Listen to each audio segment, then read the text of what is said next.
Saate lõpus kutsub Tallinna Herold teid tutvuma rohelise turuga. See asub Pika ja Olevimäe tänava hargnemiskohas, kus möödakäijatele hakkab silma väike korrastatud kabel.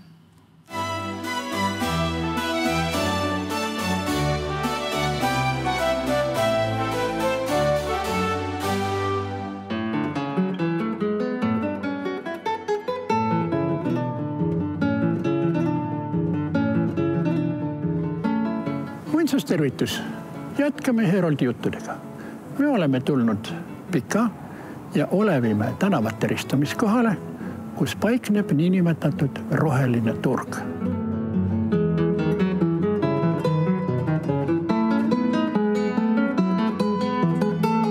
Kui me vaatame linnaplaani aastast 1825, siis siin, selles kolmnurgas, on tühi koht. Hooneid ei ole.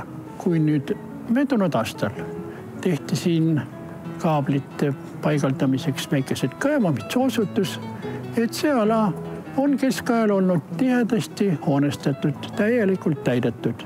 Aga varem selle koha tähtsusele viitab ka asjaolu, et see järgmine praegune kõrge suur hoone, selle kohal oli nimelt kompaniihoone ja võimalik, et see paik, kui ta muudeti nüüd roheliseks turuks, siis siin müüdi juurvilju, puuvilju ja kala.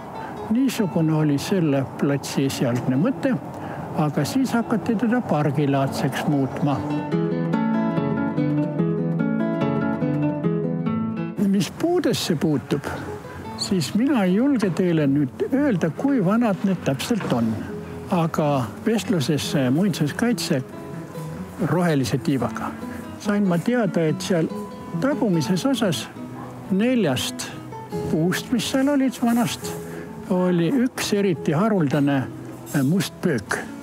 Ja kui ma ütlesin, et need puud on majale nii lähedal, et see maja on pragunenud ja lausa trossiga peetakse seda koos, siis öeldi jaa, olgu pealegi, müür annab parandada, aga sellist vanu puid ei ole millegagi asendada.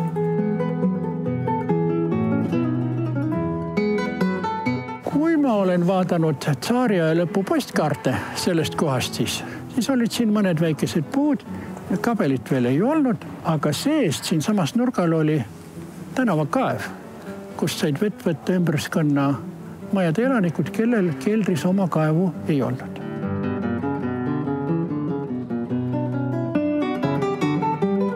Kuigi rajatud turuna on see koht seotud ka meie kirjandusajalooga. Nimelt enne revolutsiooni elasid selles majas Marie Under ja Artur Hudson, kes kuulusid kirjandusühingusse Siuru. Ja sellepärast ongi siin praegu raamatukauplus ja selle nimeks on Siuru read. Niisugune seos kirjandusega.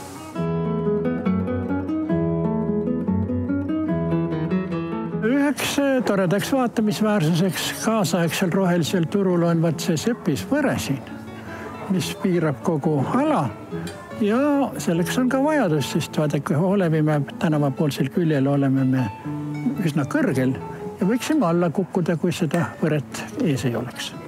Olgu öeldud, et selle on omal ajal kavandanud metallikunstnik Tõnu Lauk, kelle idee see oli ja püsib päris kenasti. Kõige silmatorkavam objekt rohelisel turul on kahtlemata graniidist ehitatud kabel. Ja selle kabeli lugu on üsna omapärane. Nimelt, kui viimane Vene keiser Nikolai II oli olnud troonil 15 aastat ja Kuremäe kloostri nunnad pidasid seda sündmust nii tähtsaks, et nad leidsid vahendid ja tellisid, et siia ehitataks mälestuskabel. Ja nii ka toimus, kusjuures arhitektiks on olnud kohalik meister Tamm. Ja kuigi Tamm oli kohalik Tallinna arhitekt, kus ehitati reeglina paekivist.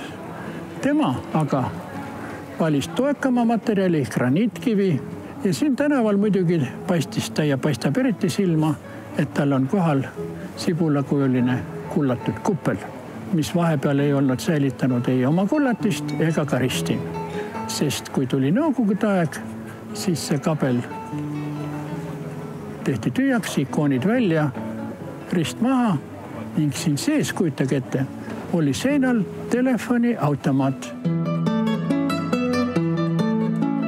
Kui tuli uus Eesti aeg, siis lõpetati selle sakraalse objekti rüvetamine ja leidus ka üks Tallinna venelasest ärimees, kes oli sponsor ja toetas selle kabeli restaureerimist.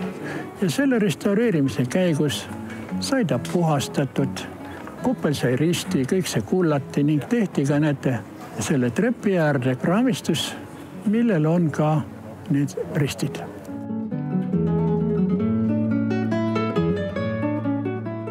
Kuhu me vanalinnas ka ei läheks, millist objekti ka ei vaataks. Ikka osutub, et see, mida me näeme, on ainult osake sellest, mis selle hoone või paigaga seostub. Tegemist on nagu mitmekihilise pirukaga, mille möödunud sajanditeni kultuurikihid on jäänud nagu kuskile varju. Nii et sellest vaatevinklist on huvitav vaadata mõistagi mitte üksnes rohelist turgu, vaid ka paljusid teisi objekte vanalinnas.